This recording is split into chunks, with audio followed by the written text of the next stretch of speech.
민수기 14장 1절에서 10절까지 우리 한 목소리로 함께 봉독합니다. 온 회중이 소리를 높여 부르짖으며 백성이 밤새도록 통곡하였더라. 이스라엘 자손이 다 모세와 아론을 원망하며 온 회중이 그에게 이르되 우리가 애굽 땅에서 죽었거나 이 광야에서 죽었으면 좋았을 것을 어찌하여 여호와가 우리를 그 땅으로 인도하여 칼에 쓰러지게 하려 하는가? 우리 처자가 사로잡히리니 애굽으로 돌아가는 것이 낫지 아니하랴. 이에 서로 말하되 우리가 한 지휘관을 세우고 애굽으로 돌아가자 하매 모세와 아론이 이스라엘 자손의 온 회중 앞에서 엎드린지라. 그 땅을 정탐한 자 중 눈의 아들 여호수아와 여분네 아들 갈렙이 자기들의 옷을 찢고 이스라엘 자손의 온 회중에게 말하여 이르되 우리가 두루 다니며 정탐한 땅은 심히 아름다운 땅이라. 여호와께서 우리를 기뻐하시면 우리를 그 땅으로 인도하여 들이시고 그 땅을 우리에게 주시리라. 이는 과연 젖과 꿀이 흐르는 땅이니라. 다만 여호와를 거역하지는 말라. 또 그 땅 백성을 두려워하지 말라. 그들은 우리의 먹이라. 그들의 보호자는 그들에게서 떠났고 여호와는 우리와 함께 하시느니라. 그들을 두려워하지 말라 하나 온 회중이 그들을 돌로 치려 하는데 그때에 여호와의 영광이 회막에서 이스라엘 모든 자손에게 나타나시니라. 아멘. 할렐루야. 하나님의 은혜가 오늘 이 새벽에 하루의 첫 시간을 주 앞에 드리는 우리 믿음의 가족들에게 함께 하시기를 예수님의 이름으로 축원합니다.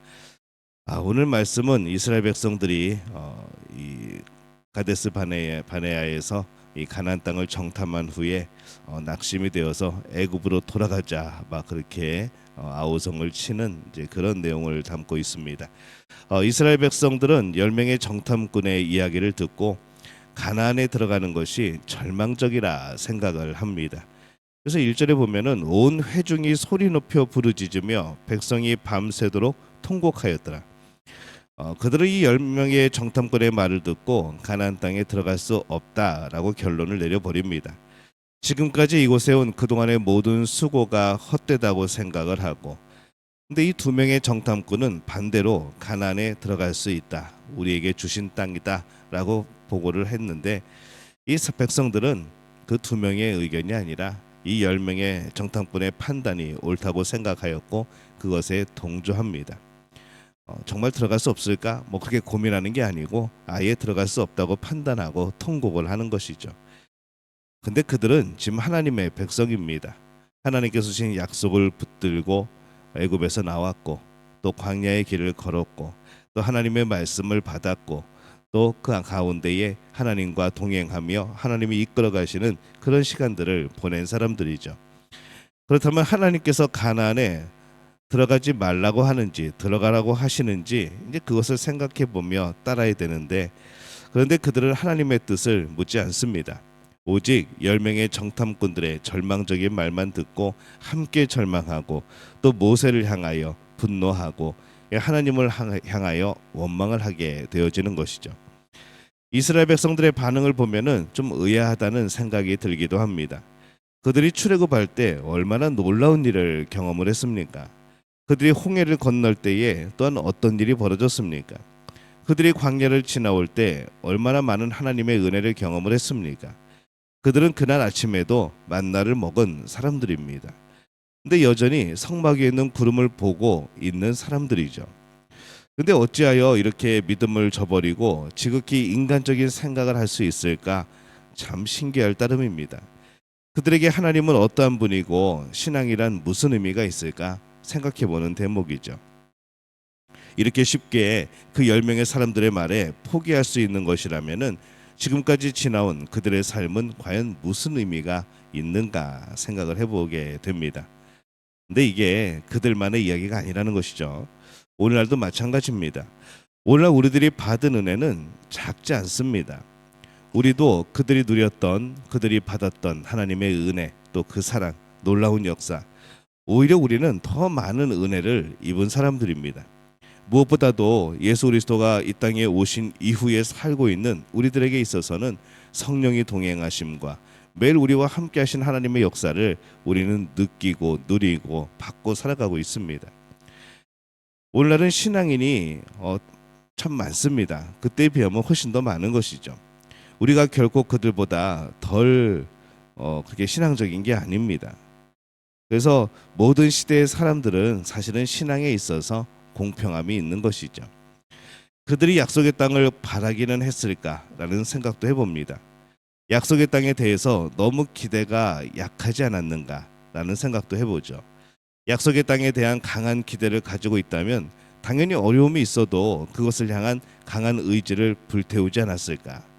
그런데 이 약속의 땅에 대해서 듣기는 하였지만은 그것에 대해서 확고한 마음이 없었고 확실한 소망이 없었고 이렇게 작은 시련 앞에서 그래서 넘어지고 마는 것이 아닌가라는 그런 생각도 듭니다.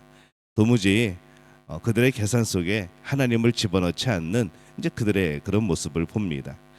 근데 그런 것은 오늘날 신앙인들 안에도 그렇지 않을까 생각을 또 해봅니다. 이 사람들의 안에 신앙이 보이지 않는 때를 많이 경험을 합니다. 사람이 신앙을 가질 수나 있는 것인가 뭐 그런 생각도 하게 되어지는 것이죠. 그래서 우리는 날마다 두렵게 하나님 앞에서 살아가야 됩니다. 두렵고 떨림으로 우리의 구원을 이루고 두렵고 떨림으로 우리의 신앙을 붙들고 그동안에 우리가 살아왔던 그런 시간들, 우리가 하나님 앞에 헌신하였던 시간들 참 귀하고 소중한 것들이지만은 그것이 과거에 그랬던 것으로 끝나면 안 된다는 것이죠. 날마다 우리가 주님을 붙들고 날마다 신앙으로 붙들고 이 곁길로 빠져나가는 내 삶과 내 마음을 붙들고 하나님께로 향해야 되는 우리는 날마다 신앙생활을 해야 되는 겁니다. 그래서 우리가 이 신앙생활을 너무 쉽게 생각하지 말고 두렵고 떨림으로 하는 것이죠. 영원한 안식에 대한 더 많은 묵상과 소망을 가져야 됩니다. 우리가 천국을 바라보는 것과 똑같습니다. 하나님의 나라를 바라보는 것. 하나님의 나라는 죽어서나 가는 곳. 하나님의 나라는 언젠가는 그냥 가게 되어지는 것. 때로는 믿으면서도 하나님의 나라가 있는 것인지 없는 것인지 그것도 명확하지 않은 우리의 모습들. 우리도 이들과 전혀 다르지 않다는 그런 생각을 해보는 것이죠. 신앙을 가진 것 같지만은 한순간에 모든 것을 버리는 이스라엘 백성들의 모습을 오늘 우리는 보게 됩니다. 그들에게 신앙이 마음의 중심에 있지 않습니다. 이때만큼은 그들의 마음속에 중심에 하나님이 계시지 않는 것이죠. 참 아쉬운 그런 장면입니다. 우리도 이 신앙이 마음에서 멀리 떨어져 있을 때가 있습니다. 가만히 있어도 저절로 따라가고 싶은 것, 가장 소망하는 것, 가장 사랑하는 것이 아닌 것을 보게 되어지는 것이죠. 그래서 두려울 때가 있습니다. 우리의 신앙이 과연 그대로 머물러 있는가? 우리의 신앙이 마음속에 간직되어 있는가? 하나님을 향한 그 사랑이 감사가 여전히 우리 속에 있는가? 아니면 우리는 어느 순간에 다른 것에 정신이 팔려서 이 하나님의 사랑과 은혜, 오늘도 하나님이 이끌어 가심을 놓치고 살아가는 것은 아닌가? 이 참 두려운 것이죠. 이스라엘 백성들이 모세를 향하여 분노하고 있을 때 모세의 모습을 보면은 5절에 보면은 모세와 아론이 이스라엘의 자손의 온 회중 앞에서 엎드린지라 이렇게 되어 있습니다. 백성이 무서워서 엎드린 게 아닙니다. 백성들이 하나님을 모욕하는 말을 듣는 것이 이 하나님께 너무 황송하고 두려워서 엎드린 겁니다. 백성들의 믿음 없음에 가슴이 아파서 엎드리며 기도하는 것이죠. 한편에서 이스라엘 백성들은 하나님을 향하여 정말 입에 담을 수 없는 막말들을 쏟아냅니다. 그러나 이 모세와 아론은 그것이 얼마나 어리석은 것이고 그것이 얼마나 큰 신성 모독인 줄 알고 있는 것이죠. 그래서 두려워하였습니다. 이 하나님을 마음의 중심에 둔 사람에게는 이스라엘 백성들의 모습은 사실 말도 안 되는 이제 그러한 일입니다. 오늘 하나님의 사람들이 세상에서 일어나는 불신앙에 대해서 두려워하고 하나님 앞에 엎드릴 필요가 있는 것이죠. 그들 위하여서 기도해야 되는 우리의 모습이 필요합니다. 교회 안에서 일어나는 어리석은 일들을 보면서 우리는 그들을 위해 중보해야 되는 것이죠. 하나님을 마음의 중심에 둔 사람은 세상과 교회의 불신앙이 얼마나 두렵고 떨리는 일이라는 것을 우리는 알아야 되는 겁니다. 여호수아와 갈렙이 그랬습니다. 오늘 말씀의 8절에서 9절에 보면은 여호와께서 우리를 기뻐하시면 우리를 그 땅으로 인도하여 들이시고 그 땅을 우리에게 주시리라. 이는 과연 젖과 꿀이 흐르는 땅이니라. 다만 여호와를 거역하지는 말라. 또 그 땅 백성을 두려워하지 말라. 그들은 우리의 먹이라. 그들의 보호자는 그들에게서 떠났고 여호와는 우리와 함께 하시느니라. 그들을 두려워하지 말라. 그러나 라고 말씀을 하는 거죠. 그들이 보기에는 이 여호수아와 갈렙이 보기에는 가나안 땅에 들어가는 것이 너무나 당연한 겁니다. 왜 그랬을까요? 그들은 마음의 중심에 하나님이 함께 합니다. 하나님이 중심으로 그들은 살아가는 거죠. 하나님이 전능하신 분이고 그분이 들어가라고 말씀하신 것이 확실한데 무엇이 문제냐라는 겁니다. 여호와는 우리와 함께 하시니 두려워할 필요가 없다는 것이죠. 그것이 그들에게는 너무 당연한 겁니다. 그런데 그들의 당연한 것이 다른 10명의 정탐꾼들 그리고 그들의 말을 들은 이 백성들에게는 당연한 것이 아닙니다. 오히려 그들을 돌로 쳐 죽이려고 했습니다. 하나님께서 개입하고 나서야 상황이 바뀌는 것이죠. 신앙의 자리에 늘 하나님이 마음의 중심이어야 합니다. 하나님을 진정 하나님으로 여긴다면 하나님을 마음 중심에 두고 그의 능력을 힘입는 것이죠. 우리의 판단에 있어서 그래야 됩니다. 뭔가를 해야 될지 말아야 될지 결정할 때 하나님을 마음 중심에 두고 기도하며 그 답을 구해야 합니다. 하나님을 믿을 때에는 하나님을 우리 마음의 중심으로 믿어지는 것이지 변두리에 두려고 하나님을 믿는 게 아닙니다. 뭔가 우리가 삶을 살아가는데 가끔 하나님 이 문제 어떻게 할까요? 잠깐 무슨 어떤 고문에게 어떤 의견을 요청한다거나 아니면은 가끔 나를 돕는 이들에게 뭐 상담을 요청한다거나 그런 하나님이 아니라는 겁니다. 늘 하나님과 함께 늘 하나님께 먼저 우리는 물어보는 것이죠. 내가 삶의 중심이고 내가 삶을 이끌어가는 것이 아니라 필요할 때만 하나님께 조언을 구하는 그런 인생이 아니라 우리 인생은 하나님의 뜻을 따라서 살아가는 겁니다.